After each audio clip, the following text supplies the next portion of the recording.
Hello, I'm Bob the Booker and welcome to my channel. And the moment has come. We've just had the shortlist announcement from the Booker 2023. As you may notice, I'm not in my usual location. I am with this dog. And he has been keeping me company. So I was not able to watch the shortlist announcement live, although we're seeing some sort of frantic messages come through. Hello, Chili. What are we doing, Bubs? Seeing messages come through from various bookish people as it all happened and unraveled. And as a result, it took me a little moment to really realise what this list does actually look like. Sorry, the dog is now wondering what I'm doing and why I'm just talking into the void. But essentially, it's a list that I think...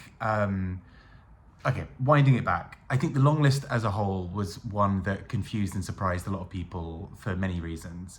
And I think because of those big hitters not being, some of those big hitters not being there, I think it has also meant that now the shortlist has been unveiled, there are also books that still feel missing, because it still feels like if we're talking about the best of 2023, then, you know, where are these books? And obviously, to some degree, that's never going to be possible in 6 books to really show the real breadth of books that have come out in 1 year.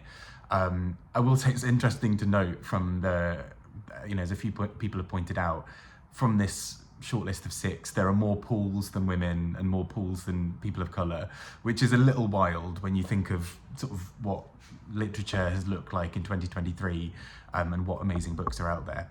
But I suppose this is just one prize of many. And you can still go and read those other books. It just does feel, in some ways, like a missed opportunity that you've got this prize. There's so much clout and so much publicity, and there are these huge books that haven't necessarily been part of it. But anyway, let's get to the shortlist itself. So as I mentioned, we've got the 3 Pauls. Paul Harding's This Other Eden. I'm going to get these wrong. Paul Lynch's Prophet Song, and Paul Murray's The Bee Sting. We should really know. And of those, I mean, I'm very, very excited that The Bee Sting made it. That is probably my favourite overall from the list, from this shortlist. I absolutely adored that book. I would very happily see that win. Paul Murray, I think I really hope is the one to take that of the Pauls especially. Prophet Song I struggled with a little bit. Overall, I see the strength of that book. I think I just found it a little bit too relentless for me personally. I also see why other people would enjoy it. It was just a bit much for me. But I also do wonder if it's a book that on multiple readings would fare better. This Other Eden, I've not actually reviewed yet on my channel because I read it just before I disappeared to Canada for 3 weeks and barely remembered a lot of it as I was going. And so now I basically but I basically want to refamiliarize myself with the book before I actually put out a review. It will now be the last book from this long list for me to review, and it had to be the one that actually went and got shortlisted, didn't it? So we've got those, and I'll talk a little bit about the shortlist, what did make it and then what didn't. But I don't know, This Other Eden I enjoyed overall. I didn't feel it was as particularly strong as some of the others, but there we go.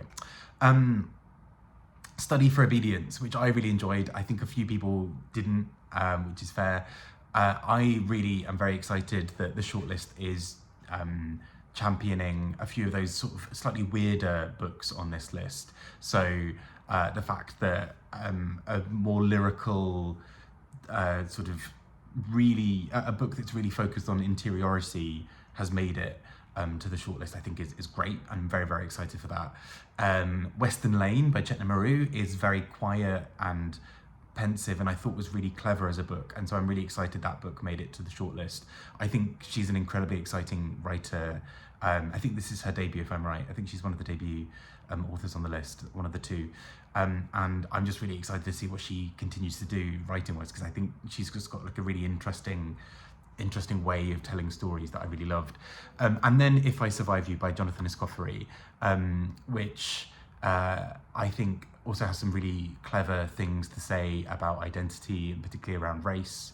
I thought the book really built a very clever ending that sort of positioned the way, the kind of socioeconomic circumstances and power with race really neatly in a very clever way.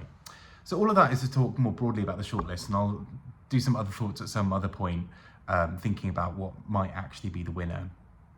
But it just as an initial reaction to this shortlist, it does, I think the thing that every so often when I look back at that shortlist, I realise what's not on it.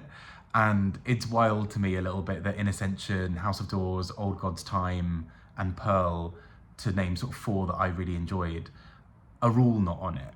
I think when I sort of made my predictions and hopes, I think I've got three correct on each. And it's kind of wild to me that not, like, of those 4, so Old God's Time, I'm now going to forget the books I just said, Old God's Time, In Ascension, House of Doors, and Pearl, I would have thought at least 2 of those would have made it in, just because I think they're the kind of big, weighty, clever books that I think are just so powerful, and I would have thought would have been on this list. So shows what I know. But then, the Booker is nothing if not completely unpredictable. That's kind of part of the appeal of having a rotating set of judges. I think that the most important thing overall is that these books are being championed and are finding new readers and new homes. I'm really excited to see what happens next, because it's going to be a bit wild. I think overall it feels quite strange reflecting on this in terms of taking 2023 in totality, because there have been, I'm fairly sure, when I come to do my top books of 2023, I think only 2 of them probably at the moment, maybe 3, are going to be, from this long list, will be books that will make it into my top books of the year. And obviously that's personal preference and whatever. But it's interesting to me because I think so much of the really interesting, exciting work of great writing is happening in indies often, and small presses who often aren't as well represented on prize lists in general. So I'm intrigued to see, isn't that right, Tilly? I'm intrigued to see what comes next from this. I'd also love to hear your thoughts on this long list. I think for me it feels particularly galling that In Ascension is not there. That's the one I was basically convinced that In Ascension and Bee Sting would be the 2 that definitely made it. And it's wild to me that In Ascension's not there. That's the especially galling one for me personally, just because I thought it was so beautiful and lyrical and clever, and was something like that we haven't really seen as much of in sort of prize lists. So I kind of thought we'd have that, but there we go. Again, shows what I know. Regardless, go out and enjoy the books. Hopefully you like them. I will keep to my plan that I was planning on doing before, that I've done for the last couple of years, which is to read another book by each of the shortlisted authors if they've had another book out before. Which basically means 4 of the authors, because 2 of them, Chetna, Maroo and Jonathan Escoffery, are debut authors on this list. But I'm going to go back and read some things by the other ones. I've recently read Paul Murray's Skippy Dies, which will be my weekly roundup. But yeah, exciting nonetheless. If a slightly bizarre list. I think I'm still processing some of my thoughts on this, particularly the fact that I suppose some of the bigger literary heavyweights almost, people like Tan Tuan Eng, Sebastian Barry, Martin McInnes to some degree as well on this list. It feels a bit strange, but we live and we carry on and it's all fine. But there we go. What are your thoughts on the shortlist? Do you have any strong feelings either way? Are there any books you're really excited to read more of? Also, I think, again, it's worth remembering that it's not the end of the world. As Julian Barnes once called the Booker, it is posh bingo, although he did admittedly say that before he won, and I think he then changed his view maybe. But this is sort of a horse race between, with 5 judges choosing their favourites from a certain set of books. So in terms of what will happen next with the shortlist, who knows?